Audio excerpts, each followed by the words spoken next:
Good evening, Ghana, and welcome to the interview on Woezor TV. This is another edition which is going to be interesting. I know you've been following this conversation from last 2 weeks coming. From the March 25 to now, which is last month then, about Ghana's victory and Africans' victory for when it comes to these conversations around it. And so how do we get together as a country to ensure that what we achieved on that level, translates into probably the development you've been talking about, how Africans will be respected, and all those conversations around it. And so this is the conversation you're going to have tonight. But then we go for a quick commercial break. When we return, I will introduce to you our guest for this conversation. My name is Godfred Amoaful.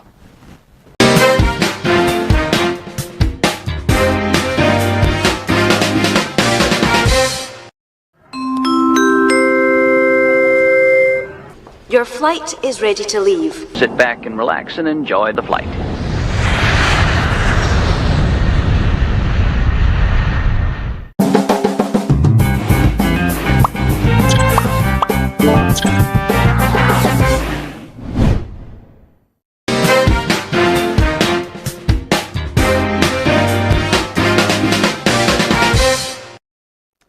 Welcome back for this insightful conversation. Like I said, when we return from the break, I will be introducing to you the big guest that we have in studio. Is a very big man, and I know you're going to enjoy him because he's gathered a lot of experience and knowledge throughout his career, and so you're going to enjoy this conversation.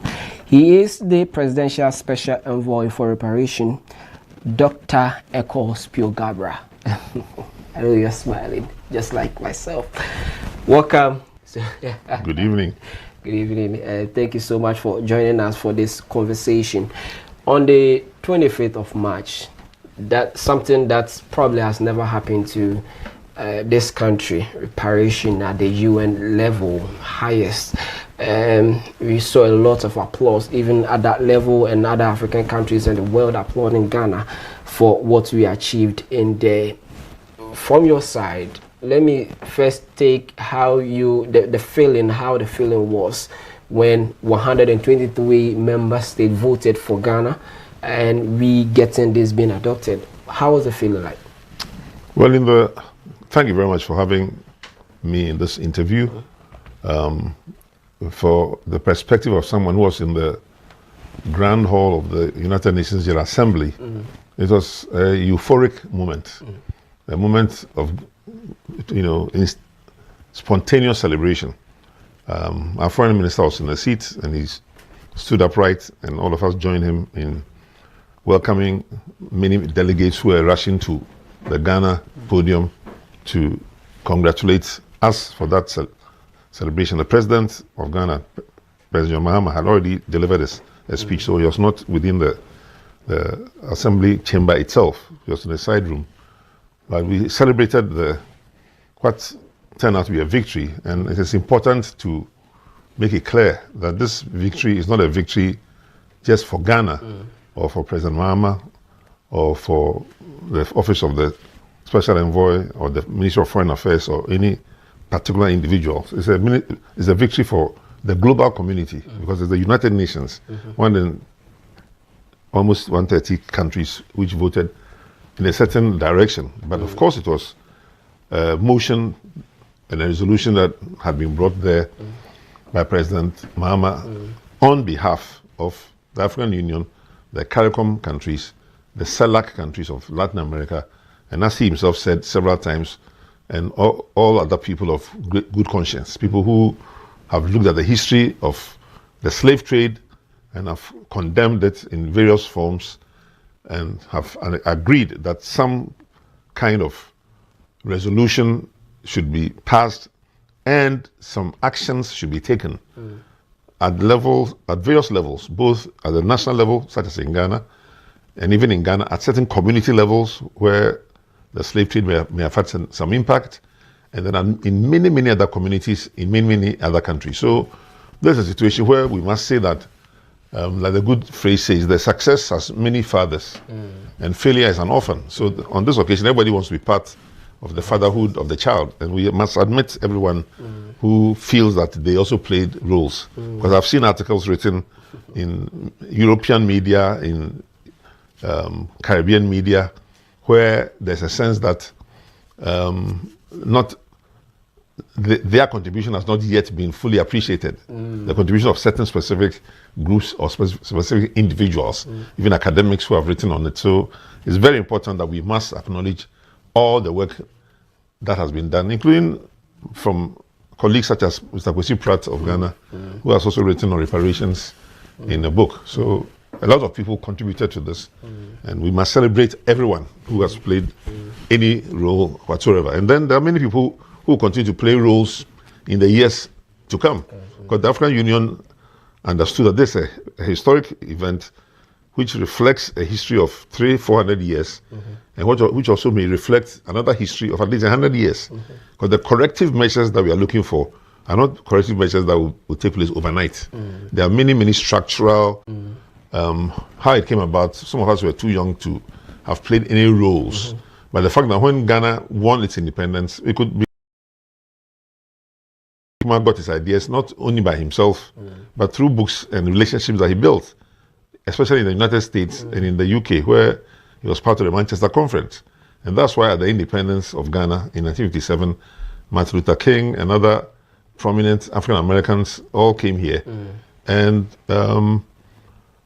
the Caribbean Americans also came, or Caribbean Africans, if you like, and eventually very important personalities like W.E.B. Du Bois, or Du Bois, as some people call it, who has a building and a facility in his name in Cantonment, and George Padmore, who also was the person that was promoting the Encyclopedia Africana project, all came to Ghana as Caribbean people or Afro-Americans to show that the independence of Ghana was not achieved only by Ghanaians, as we may prefer to think, but other Africans and people of African descent were all instrumental in encouraging Nkrumah, for example, to gain that independence. That's talking about Ghanaian diplomatic success.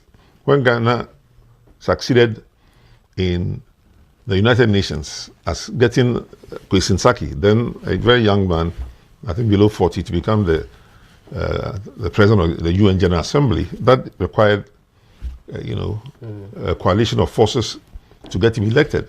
And Kofi Annan also became the Secretary General of the United Nations, that called for Ghana to mobilize support from many countries. So this is just one of many successes that Ghana has had in international diplomacy, international relations, for which we must be proud of our president and of our foreign minister and many other people who played roles in the embassies of Ghana, in United States, Embassy of Ghana, or the permanent representative of Ghana to the United Nations, Ambassador Kuma, those Ghanaians working at the AU Commission, as well as Ghanaians in the Embassy of Ghana to Ethiopia and the African Union, Ambassador Afri and others. So there are many, many names that may have to be mentioned if everybody wants to take a little bit of the credit.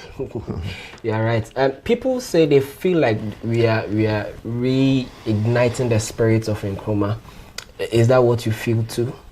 Yes, I'm sure President Mahama himself, as an Nkrumahist, his father was a minister in the Nkrumah government, and he certainly will take pride in the fact that, also being a graduate in history, that he didn't just study the subject and leave it alone, but given the opportunity of a historical opportunity to take this matter just from the African continent into the international arena, he took advantage of that opportunity, and against a lot of odds, because when he has had to deliver brief remarks about the the headwinds rather, that he faced, that opposition or concerns being raised by other countries, other foreign leaders who he didn't mention, but who were calling and sending messages to him, suggesting that this may not be premature, maybe asking too much at this time. Why don't you wait? Why don't you do that?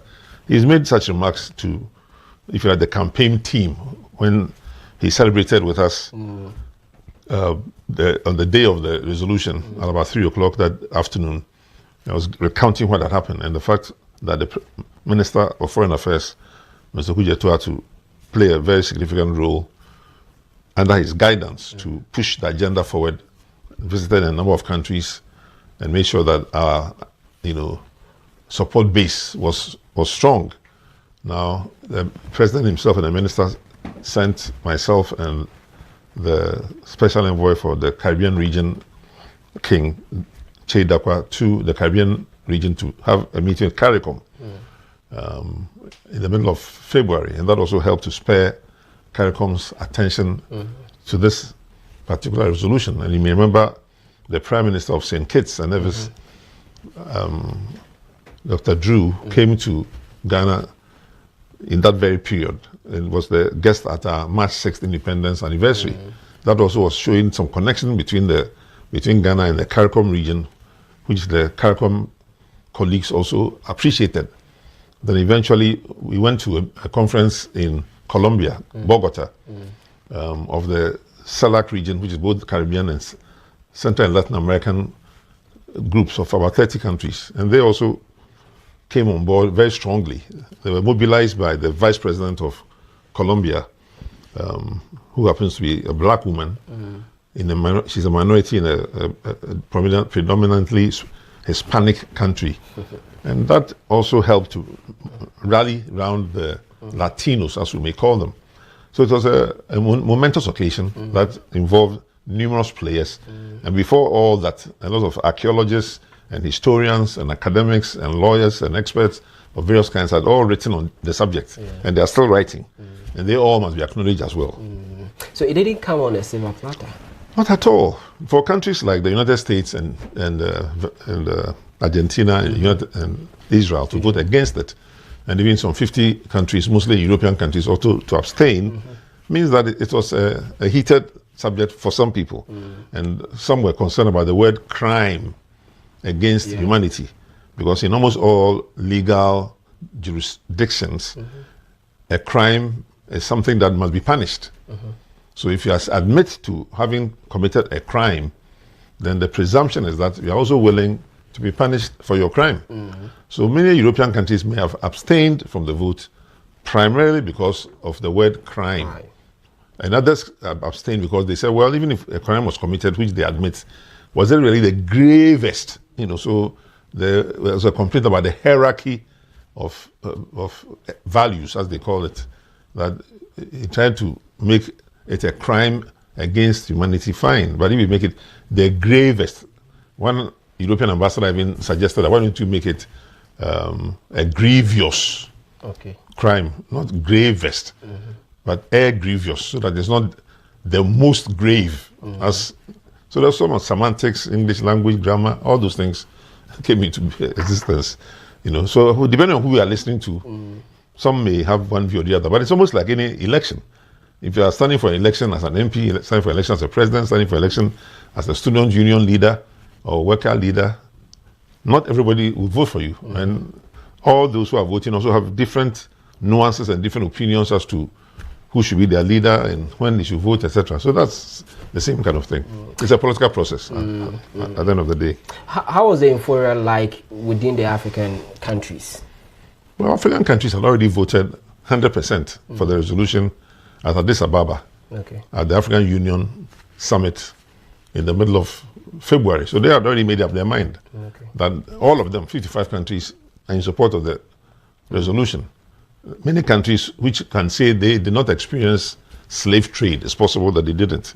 Because remember that slave trade, the geography of the world is such that if the slaves were to be taken to the West Indies or in North America, or even South America, then you'll be looking for the countries that are closest in physical proximity to that destination where they were needed for labor. And unfortunately, West African countries are the ones that are closest to that geography if you look at the world map. And so that is partly why the slave traders came to West Africa. But then they were coming for human beings. But before that, they had been coming for gold. And Ghana, then Gold Coast, was already fairly well known globally as a source of gold. So people were already coming to Ghana or the West African region to source gold And then when the decision was taken in Europe to acquire slaves or human labor to come and work for plantations, and over 300 years, if you can imagine the number of years it took for the slave trade to be normalized, because there are even European countries defending their position on the grounds that slave trade, apart from slavery, the slave trade itself was legal in their own countries. But they passed the laws themselves to make slave trade legal in their respective countries, whether Britain, Germany, France, or what have you. So for them to use that defense, that because slave trade had been made legal by themselves, so that the victims of the slave trade should not complain. You can't use it against you can't use it against them, because in our country it was legal. But it was just as many things that were legal in many parts of the world, whether it is smoking or gun ownership, etc. Social norms change, prostitution, etc. So there are things that were legal at one time or acceptable at one time in society, which are not acceptable anymore. And we should also be mindful of the changes in global sentiments on any subject. Slave trade was declared illegal in most parts of Europe, certainly by the 19th and 20th century. So the fact that even now, if you watch CNN, there will be some stories talking about people working as slaves or slaving because they have been employed without salaries in the Middle East or even Africa. And that there are even movements against such kind of enslavement of human beings today in the current global system. So slavery has obviously not been completely annihilated, but the slave trade, especially the Western-inspired transatlantic slave trade. So this was very specific, because there was also an Eastern slave trade, which involved the Eastern African countries, especially Kenya, Uganda, Mozambique, and others, where the slaves were taken to the Middle East, Oman, and India, and other places, Maldives. So the slave trade is a global phenomenon. That's why my office has been given the name, the Office for Global Reparations. It's not African reparations, it's not Caribbean reparations, it is not Ghana reparations, it's global reparations, because the slave trade and the reparations that are needed to make up, to repair the damage that was done by the slave trade, which is what reparations is all about, is a global phenomenon. And we must attack it from all the dimensions that the reparational process requires. Reparations requires numerous dimensions. They include the legal dimension, which we are talking about, the political dimension, the economic dimension, the financial dimension, the geographic dimension, the multilingual dimension, the multi-geographic dimension, numerous geological, psychological, spiritual, because they have affected us in many, many ways, medical, health, educational. So it's a very big subject if you are trying to address it fully. And that's what my small office is trying to do. You have a huge task.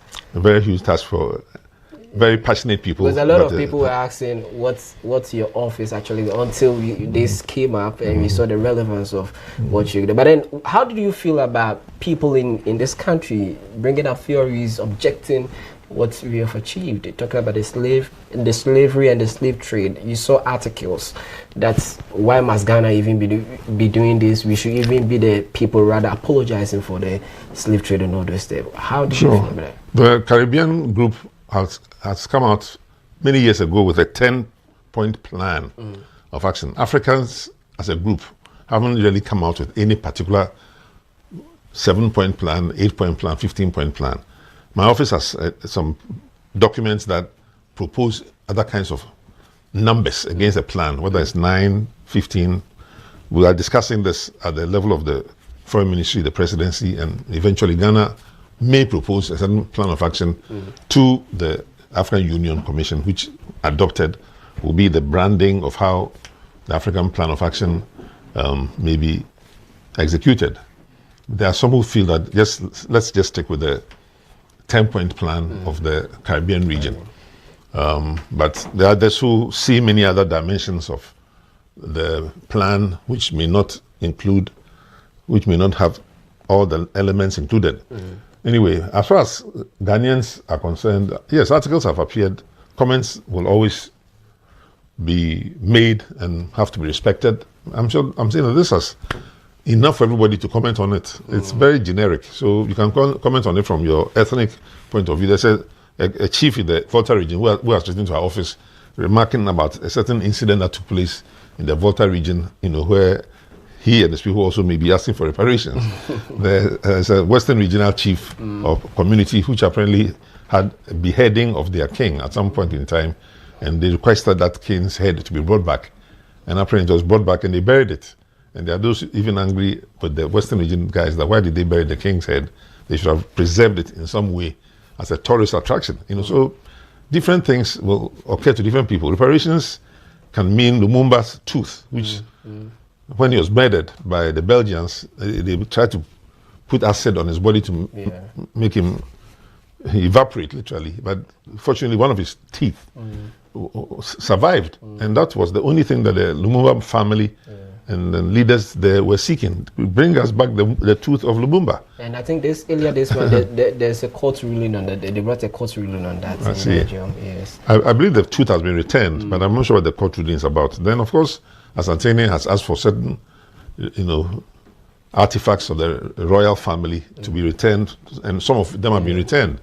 Now, we are being told that, well, the terms of that particular transaction was that they have been given back to him as a loan from particular museums or wherever they were being kept, and they may have to be returned at some point in time. I don't have the facts about that case. I'm only reporting what is in the general media domain. So there'll be many, many, many artifacts. I mean, my office has received a letter from a museum in Holland which says, look, we have discovered 1,300 artifacts. Wooden stools, wooden this, various items, gold trinkets, kente pieces, which we believe come from Ghana specifically. And so we are discussing with you, what would you like us to do with this? So it's a conversation. Do you want them to return it to us? Okay, so then we have to put in place a program for the return and where we'll store it, because they are always concerned about the storage. That if we don't have areas prepared already to receive these things, our current Museums and Monuments Board doesn't have enough space to store a huge avalanche of artifacts, some of which are stored in the basement of British museums, going deep into the ground. Over 10,000 or 15,000 artifacts in just one museum alone. And if you want to bring all the museums in Europe together, and those who are also in auction houses who sell these things and make money from them, it will be a lot of artifacts. Do we have enough space to store the artifacts? So some people have speculated, well, why don't you apply to have the so-called the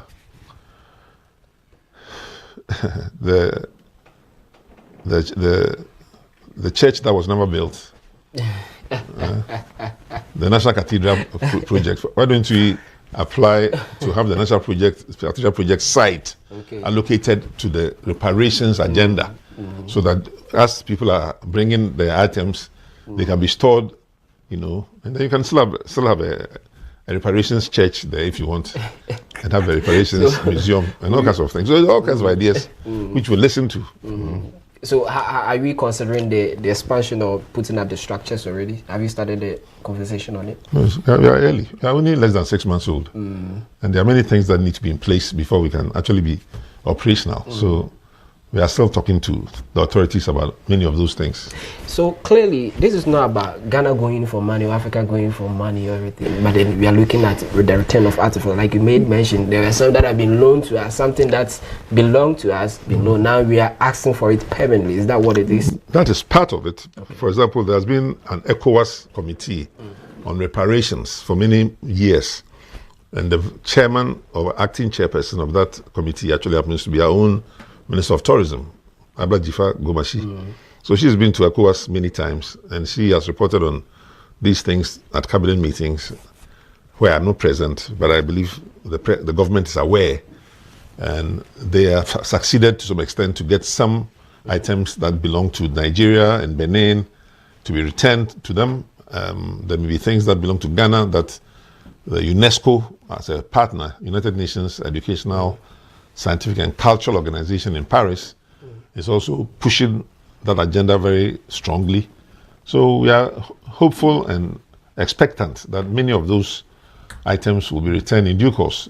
But as I've said, there must be some evidence, and we must be prepared as Africans or Ghanaians to have adequate storage facilities and adequate exhibition facilities, so they don't just come and get stored in basements and rotting, in the ground, underground, but they're actually brought above ground and they are properly, curated. That is, they are identified by name and the history of it has been put together.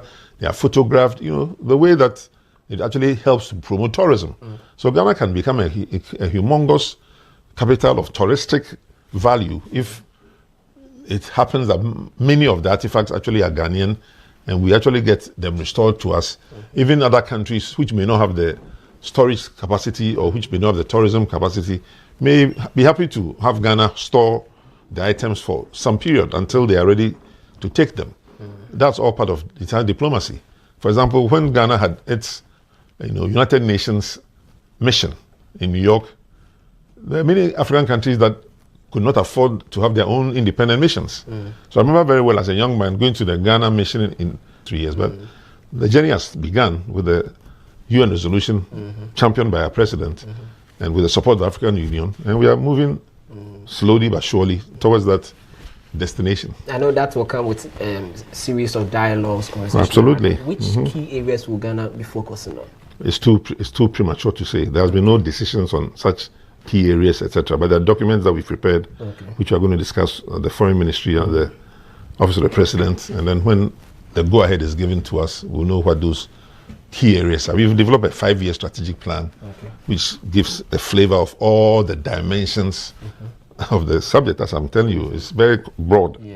And so the government must think through all these dimensions, see where Ghana's national interest lies, where Africa's interest lies as a whole, and then take a decision that is very friendly and positive for the whole African region, and also sympathetic to other regions of the world. Because the idea was not for Ghana to collect things that belongs to Nigeria or Niger, or for the Global Reparations Fund, which has also been proposed for that money to come specifically only to Ghana. Because the countries or the institutions or the companies or the families, the European ones that were involved in the slave trade, may decide that, look, we would like this particular reparations support to go to Mozambique to help them with their healthcare system, because that's where we believe that's the area we want to help. But this one, we like this to go to Egypt to help them with so and so. So the Global Reparations Fund has to have a very broad centered approach with a governance structure that is relevant to Africa's developmental aspirations and a trajectory that takes into account Ghana's needs, but then the needs of other countries in the African region and even the Caribbean region and North America, and possibly even in the Far East, where there are whole communities of very black people. And how they got there is not always very well known. Completely black people like you and I in India, the country of India, and other very, very black people in countries like Papua New Guinea, Solomon Islands, and other regions in the Pacific. The scope is very large. Very scope is large, yes. That's why it's global. Yeah, and Ghana is leading this. By God's grace, the champion of the global reparations is President Mahama. I'm his envoy. And in all humility, we are doing what we can do. How should the ordinary Ghanaian feel? Ghana should feel very proud of being given this opportunity to relive an aspect of our history and to clarify aspects of it that are hazy and which are not very well known, to find ways to document that aspect of the history that could be put into audiovisual means. I mean, this process could have a whole boom for artistic expression. So movie makers, filmmakers, television companies can take any aspects of these reparations and research it and bring some actors and actresses to dramatize aspects of it, to bring it to the public eye, to make it better understood. we intend that reparations should involve repairing the damage done to our educational system, for example, to our health systems, for example. So educational system, you ask yourself, why is it that after 70 years of independence and after 70 years of the University of Science and Technology that was built by Kwame Nkrumah, we still are not inventors of anything. We have not invented a camera, we have not invented a phone, we have not invented almost anything you can think about. So what is the science and the technology that we are promoting? But that's partly because of the mindset that went into the professorships of these universities. Because even as a Minister of Education in the past, I had reason to have a certain banter with University of Science and Technology Vice Chancellor, who once pronounced the University of Science and Technology is an institution which has been created to teach students how things are made, but not how to make them. Okay. So our job as Africans is to consume things that have been made by our colonial masters or our new colonial masters, but we ourselves shouldn't be trying hard to make anything. That is how the professors were taught in the universities of science in Europe, where they got their knowledge. And so when they also come, they teach our students very well, excellent academic engineers, excellent academic, petrochemical, so and so, but they are not supposed to make anything. And so we are not making anything. And yet, unless we make things, as the Chinese are doing, as the Koreans are doing, as Americans have done, as some Europeans have done, then we can't industrialize and also compete effectively. And we are then hewers of wood and drawers of water, as Nkrumah and others used to say. So the educational system needs to be reformed dramatically to make us more creative, more innovative. The children coming up should be given a different kind of orientation, not the chew, pour, and pass system of education, but become creative at 2, 3, 4 years old. So they're putting things together, dismantling little objects and putting things like Lego, just playing games. And they end up with a creative spirit. And they then invent and produce and create. And then you industrialize. So you can't industrialize from the top easily because your people are not minded to do that. And you can also import Indians and Chinese to industrialize for you. So that's just the educational side. Then the health side has also all kinds of consequences. If you go to the Caribbean region, you find that Jamaican men are supposed to be the highest incidence of suffering of prostate cancer. And when you examine what is the reason, they say, well, it's partly due to the food that they were given, the diet. The diet was very heavy in starch to give them energy to work, but very low in, protein to allow them to have a rounded, meal. And after 100 years of eating that kind of maize and cassava and whatever regularly, they ended up with all kinds of health-related problems. And I'm sure the women also will have health-related problems, But that's all traceable to aspects of the slave trade. And so if the doctors do more research on this, and you get European doctors to do the research that readily, or American doctors. So African doctors are the ones who must do that medical research and then feed us with that information. We have the Council of Scientific and Industrial Research, 12 different agencies on it. So agreed to pay 1.1 billion euros to the Hereros. But then when the money comes also, there's also the issue of how to an equitable, or else it's not going to people's pockets. It is going into projects.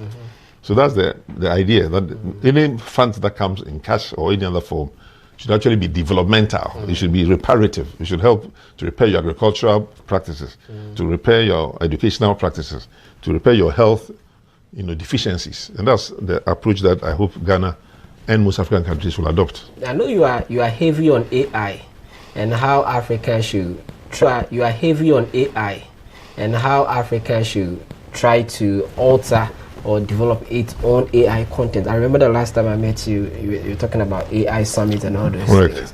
So would these even come into play? Of course, absolutely. Absolutely. I mean, my interest in AI obviously is not because of reparations, but because partly due to my work both in telecommunications and in education. And AI is a little bit at the confluence of it, and that's the reason why we organized an AI summit under a different hat that I was wearing. But artificial intelligence is simply intelligence that has been fast-tracked by technology. It's the same human intelligence, but speeded up so that you can research subjects quicker than traditionally through the dictionary, through the encyclopedia, and then taking a long period to get the information out. Now, search engine optimization can bring documents out in a matter of seconds. And so, as we are researching the issues of reparations, we are obviously using AI in our own offices at Reparations office to put up a lot of our documents quicker than we ever could have done. And we believe that if the similar AI technologies and techniques are applied to the artifacts, for example, in terms of how to identify which artifact comes from which country, and to chronicle them properly, and to tabulate them and do all that kinds of, all those things can be done very, very fast, so that at the stroke of a pen you can find out which artifacts are in which of 17 or 200 European museums, and which of them want to engage with the Office of Global Reparations. We can find that out very quickly, and then we can start with the 2, 3, 4 that are ready, and then others will join as we go along. So the 10-year decade of reparations may become shorter if we work assiduously and in a structured and intelligent manner. It looks beautiful. Let's go for this quick break. When we return, we continue this conversation. I know you're enjoying this conversation, so let's go for this commercial break. When we return, you look at other aspects of the reparatory justice that we've gained at the UN level. So do stay as we turn around.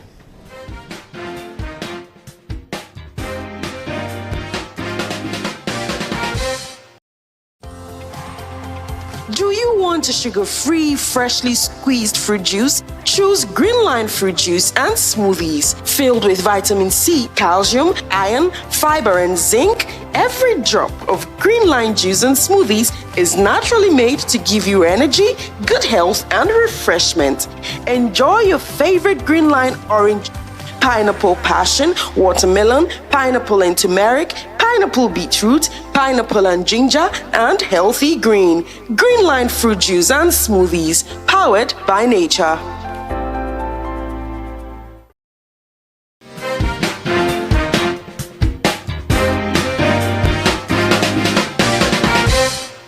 All right, welcome back. Let's continue this conversation with Dr. Spio-Garbrah here in the studios. Let's find out, during the voting at the UN level, of course, we had 123, but we also had 3 nations and other nations abstaining from it.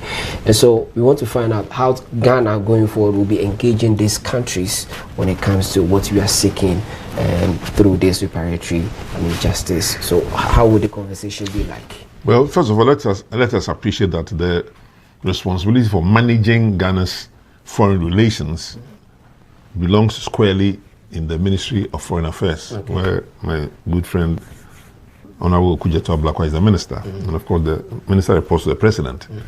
And I work in the office of the president, but have, also a relationship with the Ministry of Foreign Affairs, taking advantage of the fact that I've worked most of my life in the international community and also as an ambassador to the United States. So we give the full appreciation to what the Ministry of Foreign Affairs will propose in terms of how to engage our foreign partners. But in a press conference recently at the Ministry of Foreign Affairs, the minister may declare that we shall continue to engage the 50+ countries that didn't vote, because they often specify the reasons why they're not voting. And even at the United Nations, the United States and United Kingdom, and even in France, give very lengthy statements as to why they were not voting for the resolution. In most cases, they accepted in their statements that they sympathized with the main thrust of the resolution, but mostly for either academic or just grammar reasons or very nitpicking, they couldn't vote for it. And we have understood that. And it's the Ministry of Foreign Affairs which has representations in some 70+ countries around the world, including most European countries, that will take the frontal role in how to engage with member countries, both African and non-African. But with the non-African countries, beyond simply identifying their issues, we also must respect the fact that in their countries, Germany, Britain, France, Italy, there are pockets or large groups of reparational activists who are already gathered there and already writing and holding events and organizing seminars and workshops to improve understanding of what reparations is. We must encourage those particular groups through any number of methods that will get them to be able to organize their events, to draw greater attention to it, so their mood swings over a period of time. So it's not, a cast in stone. The UN the resolution has been passed already, but how countries can relate going forward is a matter of how Ghana and African countries and Caribbean countries and Latin American countries engage with them. So it's all more the southern countries of the globe working with the northern countries to change their minds. You go to Canada and you find that in Canada they've had a black Canadian Governor General. The King of England is still the head of state in Canada. Most Africans don't seem to know that. Canada is not a completely independent country, as even Ghana is, which is a republic. The head of state of Canada is the King of England. Wow. You're surprised to hear that, right? Yeah. So most media people will be surprised to hear that. And the head of state of most Caribbean countries is still the Queen of England, because most Caribbean countries are still run by governor generals who are often nationals of their country, but appointed by the King or Queen of England. So that's why they have only prime ministers. They have prime ministers and not presidents. So unless you hear that's what is a president, like in Suriname, they've converted themselves into a presidency, become a republic. So they've elected their own president. Suriname was once a Dutch colony. So they also used to have prime ministers, etc.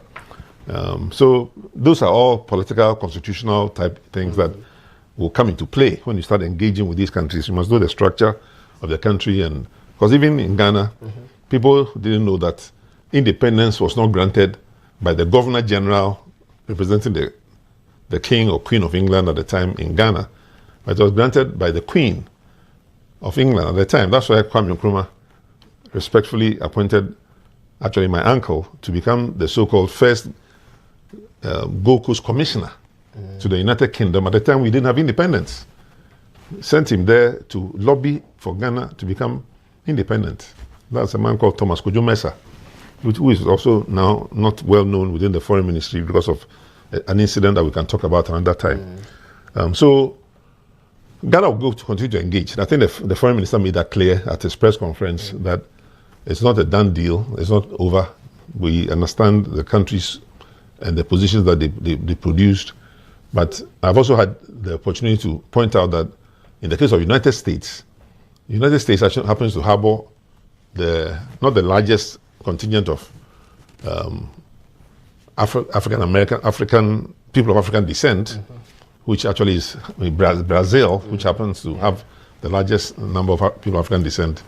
But if the United States is the second or third largest, nevertheless, they have the most powerful group of Africans or people of African descent who are now congressmen, senators, former presidents of the United States, former governors, and very powerful entertainers and musicians and athletes that we are seeking. Because the reparations, if it is to succeed, the final destination is a new world order where Africans are more respected, Africans are more received, Africans are better educated, Africans are much healthier. We rise in the global racial order to the same level as any Chinese, Japanese, European, or anybody else. We are seeking equality of the races in the reparations agenda. That's the bottom line. It's when Africans have become accepted as not two-third human, which is what was the case under slave trade, that we would have said we have succeeded. So that will be after some of us are long gone, but we are sowing the seeds now for the next generation with you and others to pick up the battle and fight hard, slowly, surely, consistently, but strategically, so that we get to the promised land of being recognized, accepted as the same as other people. Some of our people have already done that just through their own personal achievements. So if you get the Nobel Prize, as Kofi Annan did, you become a UN Secretary General, okay, you're accepted by Western society in a certain way. You become Obama and you become President of the United States, you get accepted. But the majority of Africans are not going to be accepted just because a few have gone up the ladder. Unless we change our educational systems and educate more of our people so that they all rise with us, as hopefully we rise socially, culturally, intellectually, financially, to the highest levels of our potentials. Africans will not ever be satisfactorily recognized, as some of us will want us to be. To get there, we will definitely face challenges. There's going to be a lot of resistance. Many cultural differences, but they have constitutionally one prime minister and a president and prime minister and a president, and they all respect that person. India is actually a president and prime minister. Then when you get to United States, there's also 50 states, and 50 laws. So if you want to practice law in the United States, you have to go to 50 legal processes to practice. You'll be licensed to practice in only Maryland, or licensed to practice in New Jersey. You can't cross the border and go and practice in Nevada unless you have a license to practice there. So there are 50 different jurisdictions. That's why we are dealing with the legal aspects of the reparations agenda. You must look at the laws about in that country, which may be Dutch law, maybe German law, maybe Japanese law, and the laws are all very different. And you must have either license to practice there, or you must associate with somebody in that country who has the license to practice there to be able to take legal action against to decide. So then you're opening yourself up to judicial processes, which many Europeans did not want to accept. So it wasn't as if they were against the whole resolution, but they were against particular words which they felt had legal and other financial implications, and they wanted to avoid liability by voting for the resolution.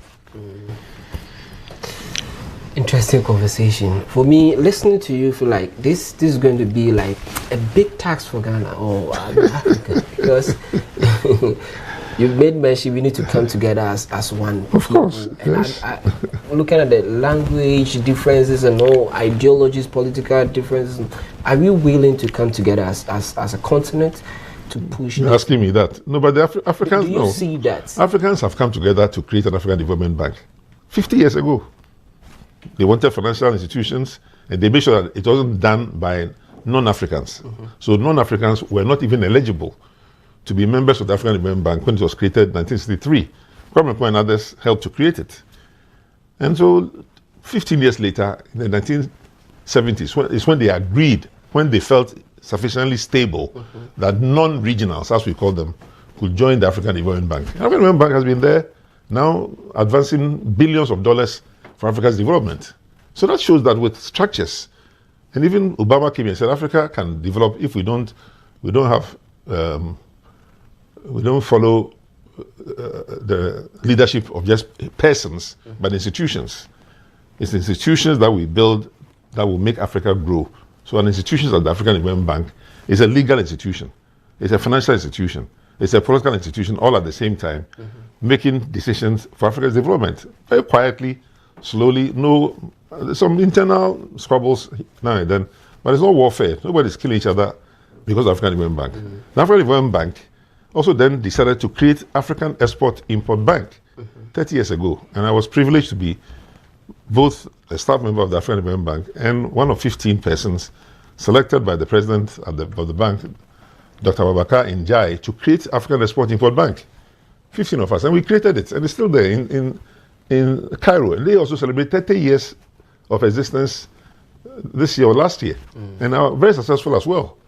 So such institutions can continue to be built by Africans. So the African Continental Free Trade Area, which is based in Ghana, based in a building that I had the honor as Minister of Trade to see to its construction, Africa Trade House in Accra, it's also the institution that Africans have created to manage their trading relationships and arrangements. And it has come out with so many protocols about what to do with trade and what to do with origins of goods and what to do with intellectual property rights and all that. And other African institutions are being created. NEPAD Secretariat in South Africa. So the institutions are there, but the political union, which is what Nkrumah wanted and for which he created the Ghana, Guinea, Mali, for example, as three countries that were willing to cede their sovereignty into one group to the point when Kwame Nkrumah was overthrown. Guinea, which is not contiguous to Ghana, they don't share a border with us, was willing to appoint him co-president of their country. That's the mindset at the time. But the mindset of today, because of various forces which are continually tearing at Africa, so the forces are European, they are American, they are Asian, all try to make a claim in Africa, and that hurts our potential for unity. That is why beyond the continental institutions that I've mentioned, and also regional institutions like ECOWAS, which have also been there for some time, but you know ECOWAS also had their own squabble, and so 3 of them have created their own Sahelian unit. It is these little squabbles that prevent Africa from uniting and taking common action. But even though we may have our separate countries and national anthems, if on a matter such as the reparations, we're able to vote together, 55 countries, without much debate outside the African Union.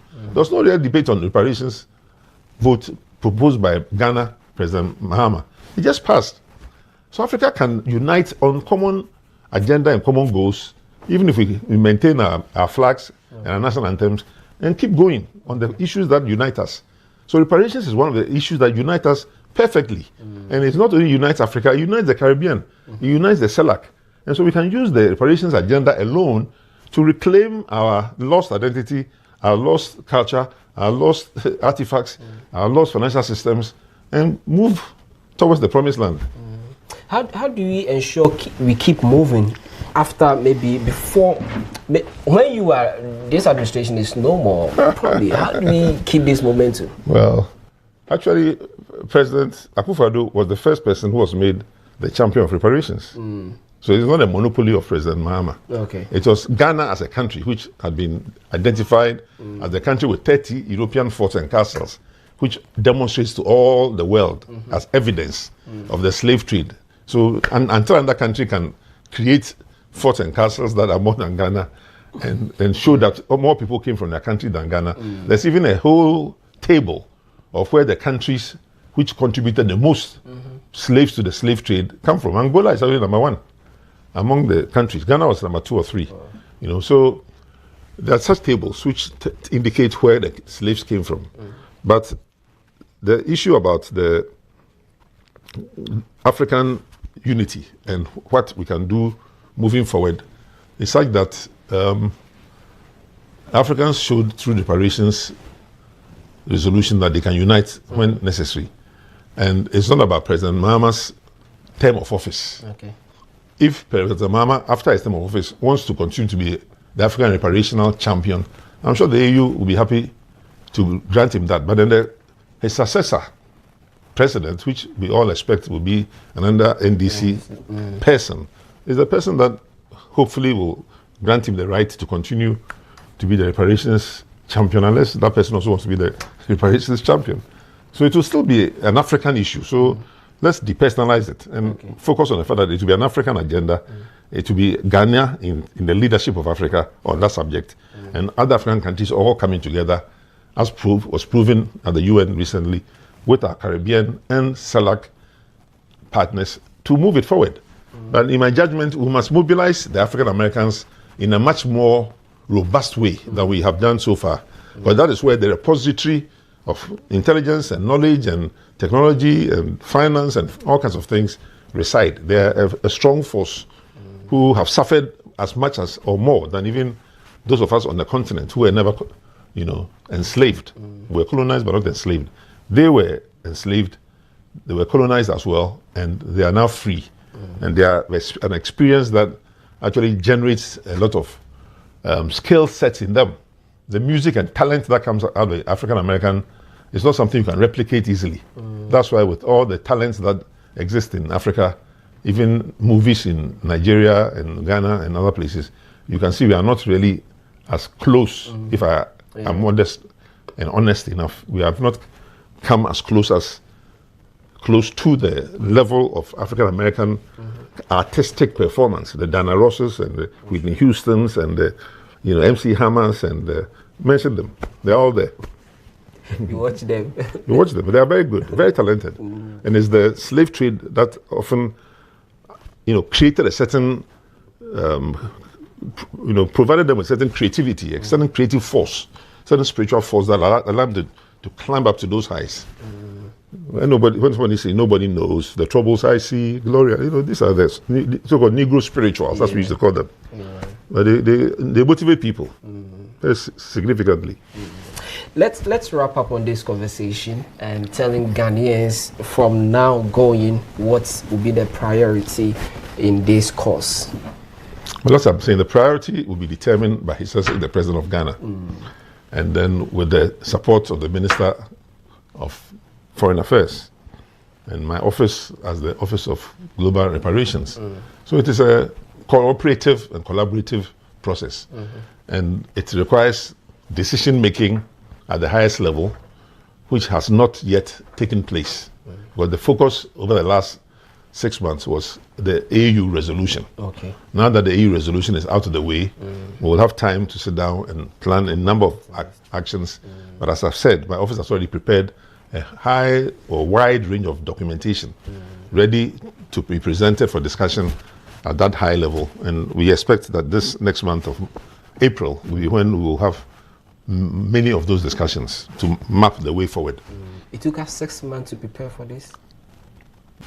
To give you a flavor of what it will take to organize anything out of that mishmash or miasma of interest groups. There's one thing I know President Mama is also pushing for, the permanent seat on the UN Security Council. It's not President Mama personally who is pushing for that. It's African Union itself that has been pushing that. I've heard him say more. Yeah, I'm saying that you are in Ghana, so you hear him say more. If you're in Nigeria, you hear Nigeria saying more. Tanzania will be saying, but yes, he has been pushing for, and other African leaders have all been pushing for a permanent seat for Africa on the Security Council. So that's one of the agendas of African Union and President Mahama and African leaders to get the seat on the Security Council. It also got its own specific challenges, but they keep pushing. Thank you so much for your time. I don't know, you give us your final words. Ghanaians would want to take something final from you about this topic. Well, I mean, the reparation subject, I appreciate all those who've been listening to us this evening, but the reparation subject, as I'm trying to map out, is a very big subject, a very large subject, which will take many decades to really, roll out.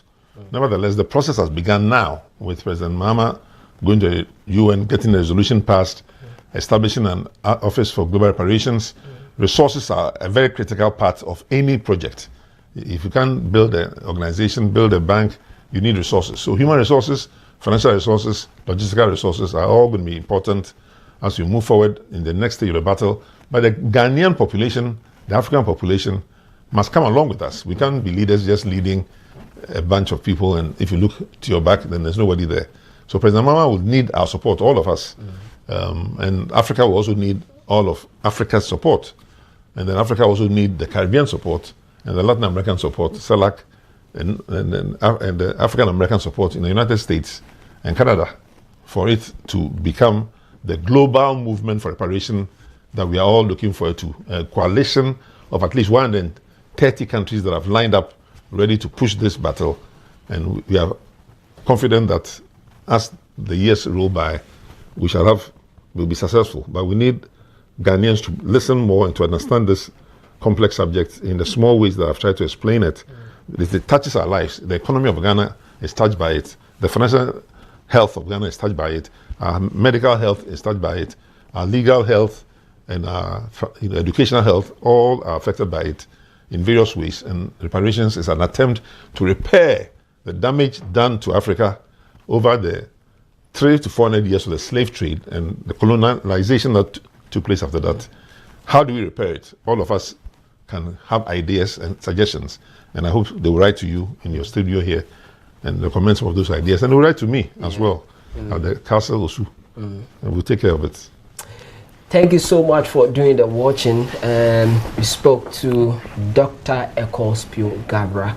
Those of you that have been following politics and being in this country for quite some time, you know him, and he's been very vocal, and we appreciate the knowledge and the insight he's giving us on this very topic. He is the Presidential Special Envoy on reparation. So he says his is not just Ghana or Africa, it is the global reparations. So we thank you for doing the watching with us, and God bless you. You come your way same time next week. This is the interview, and I am Godfred Amoaful. Have a good night.